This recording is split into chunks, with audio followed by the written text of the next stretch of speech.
Hello po, magluluto po tayo ngayon ng pork steak.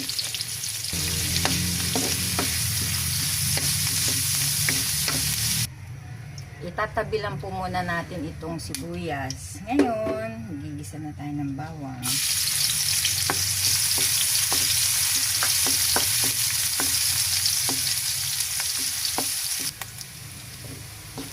Pagkagisa natin ng bawang, ilalagay na natin ang karne ng baboy. Okay. Lalagyan natin yan ng laurel, ng paminta, at ng toyo. Toyo to, guys.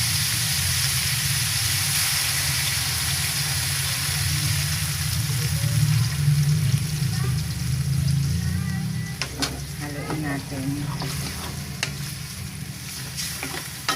para pantay ang kulay ng ating pork steak.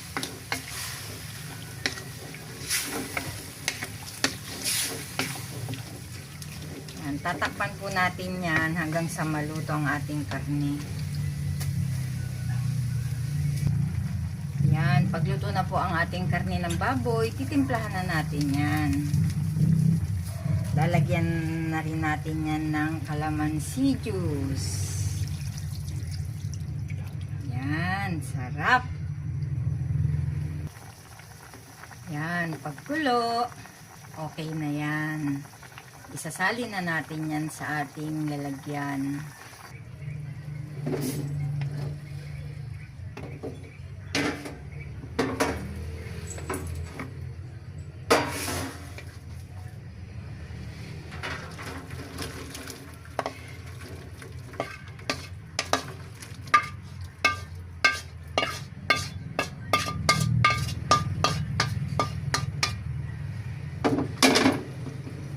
Tapos, ilalagay na natin ang sibuyas sa ibabaw. Ito guys, yan. Tingin pa lang nakakagutom na po. Masarap po to, medyo manamis-namis yung sabaw niya dahil sa kalamansi. Okay na to, kain na po tayo!